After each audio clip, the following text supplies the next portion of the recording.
Hello everyone and welcome to another Star Wars figure review. Today we're going to take a look at a figure that was released as part of the final wave of the vintage collection, and the main reason that I'm giving you a look at this figure now is because he's currently available on store shelves as part of the Black Series. Being part of the final wave of the vintage line, he was very hard to come by, and to purchase on a vintage card he will set you back a pretty penny. He's not the cheapest of figures, but obviously as a re-release he's a little bit more accessible to collectors now, and for those of you that missed out on him, you can finally add him to your collection. So big kudos to Hasbro for finally listening to collectors. It's about time that they repacked something of value rather than the same old Darth Vader or Clone Trooper that we've seen numerous times before. So big thumbs up goes out to them for finally re-releasing this guy. And the figure itself is none other than this one, Darth Malgus.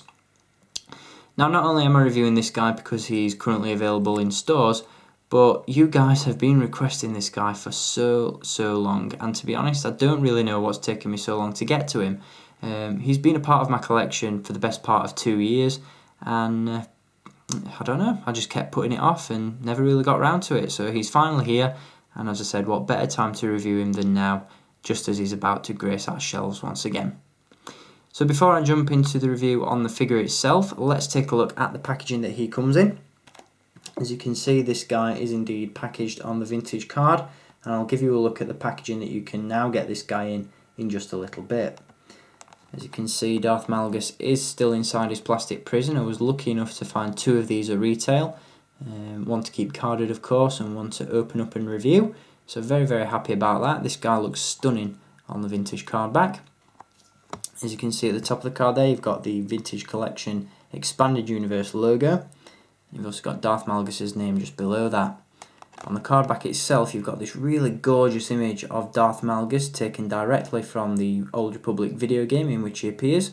I've never actually played the game, so I don't have a massive idea about this guy's backstory or what he's all about, but what I can tell you is that he's one badass looking Sith, and that's all we really need to know.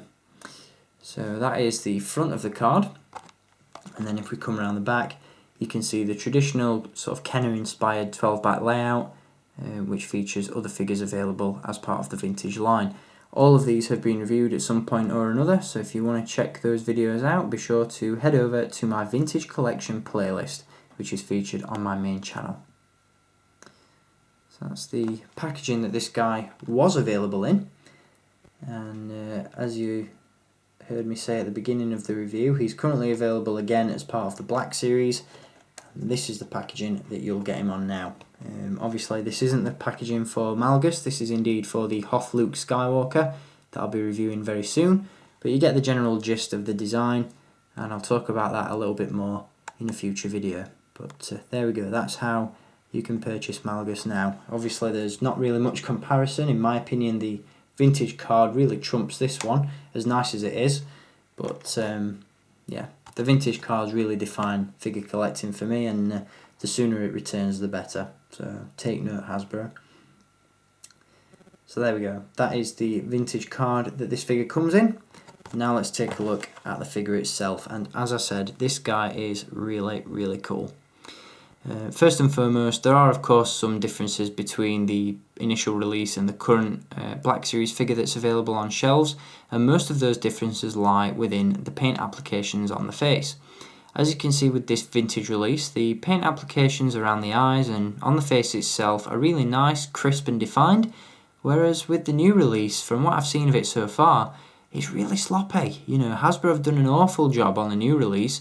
As you can see on this particular figure, you've got those subtle dark bags under the eyes, and you've got veins running up the forehead, and those don't look too bad. They're nicely applied and look really cool. But on the new release, it just looks like someone's punched the guy in the face, and he's just got massive swelling, on and around his eye. It just looks weird. So I'm not a big fan of the current release, and that's one of the main reasons why I haven't picked it up. Other than that, they're exactly the same figure. But if you do want to check out some images of the new release, just so you can do a quick comparison, then do be sure to check out the link in the video description, which will take you to an HD gallery of photographs produced by our very good friend and video thumbnail provider Dan over at StarWarsCollector.com. Also down in the video description is a link where you can purchase this figure from the Black Series line, and of course that is through staractionfigures.co.uk, my most trusted supplier of all things Star Wars. So the figure itself is really cool. As I said, those paint applications do separate the Vintage and Black Series releases, but for all intents and purposes they're exactly the same figure. He does come with a wide array of accessories, and I'll talk about those in just a little bit, but before we do, let's run through articulation. This guy does feature a ball jointed head. He features hinged shoulders and elbows, swivel wrists, a swivel waist, swivel hips, really tight ball hinge knees, which I'm scared of breaking every time I move those. They are really stiff, so you've got to be careful with them. And also ball hinged ankles as well. So, you can get him in most poses. He's not ultra articulated, but he does the job. As you can see, in terms of accessories, he does indeed come with a lit lightsaber, which has a really cool and unique hilt. And as you can see, you've got that strong and vibrant red coloured blade running up it as well. In addition to that, he does feature an unlit lightsaber hilt, which, as you can see, once again looks very cool, and does indeed feature a peg at the bottom where you can plug that in to Darth Malgus's belt, like so. As you can see, of course, he does feature a soft goods cape, which is sealed in with the shoulder armour there, which can be removed. All you have to do is pop off the head and lift over the armour. I'm not going to do that for the purposes of this review, but due to time constraints and just because you don't really need to remove the armour. Not only do you have a great big gaping hole in the chest where the armour would be if you remove it, but he's never seen without it in the game either, so there's no real reason to take it off. The third and final accessory that he comes with, in addition to the soft goods cape that he has, is a soft goods robe. Now, this is where one of my main issues with this figure lies, because as you can see, once you put the robe on the figure, it looks ridiculous. The hood is way oversized, the robe itself just doesn't want to stay on the figure. It does indeed feature some sort of metal wiring in the bottom of the hood, so you can bend and pose this one to how you want it, but it just looks ridiculous, so I don't really tend to use that. Hasbro still need to do a little bit of work with their soft goods robes, I think, but the figure itself without that robe looks fantastic, and the sculpted detail on this one is really nice. As you can see, not only is there a ton of sculpted detail in the chest armour, but the facial sculpt is fantastic as well. We've also got some fantastic detail in the breathing mask, which covers his face. Very Vader-esque there. You've also got some really nice detail in the forearm gauntlets, and that's apparent on both sides of the figure. And as you can see, the entire suit which consumes the figure is really nicely sculpted as well. You've got that really cool ribbed effect. Again, very Vader-esque, definitely a predecessor to Darth Vader's armour in some respects. But fantastic detailing all throughout this figure. Really had no qualms with it at all. Really nice indeed.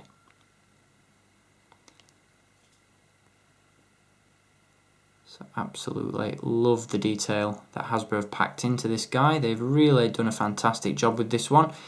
And, I find it kind of odd that they've chosen to re-release this guy. Despite being a very popular figure, Hasbro have sort of committed to this sort of banishment almost of the expanded universe in their action figure line.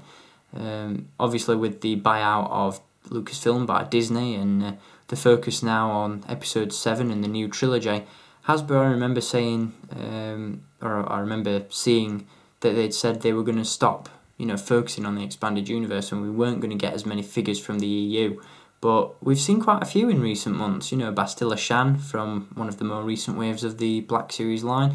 She was originally released in the Vintage collection as well. Starkiller, of course. Some really cool expanded universe figures being re-released. So, I can't really, understand why they said they weren't going to release any more expanded universe characters. But don't get me wrong, I'm really glad that they did. As I said, more for you guys that missed out on the original release. As I said, if you want to pick up the vintage version of this guy, you're going to be paying out of your nose for it. So it's nice that he's accessible once again, and the same goes for Starkiller. You know, he was a really hard to find figure as well. So yeah, definitely really nice of Hasbro to re-release these figures, and hopefully they take notice and sort of re-release some more harder to find figures that some of us missed out on in past years. But a very cool figure nonetheless. As I said, the current release that's available on store shelves now, you know, he's not quite as good as this guy, just because of those lackluster facial print or paint applications. Sorry, but for the most part, they're the same figure, and I'm sure many of you will be chuffed to bits just to have Darth Malgus in your collections finally. So really hope that you've enjoyed having a look at this figure. As I said, it's taken me some time to get around to it, but I'm really glad that I'm able to review this guy for you now. And again, what better time to do it just as he's about to hit shelves once again. So there we go, that is Darth Malgus from the Vintage Collection. Really hope you've enjoyed having a look at this figure. Once again, be sure to check out all the links in the video description where you can purchase this figure, and also check out images of the new Black Series release. So as always, thank you for watching guys, and until my next review, there's plenty coming by the way, so be sure to stay tuned. As always, keep collecting, and may the Force be with you.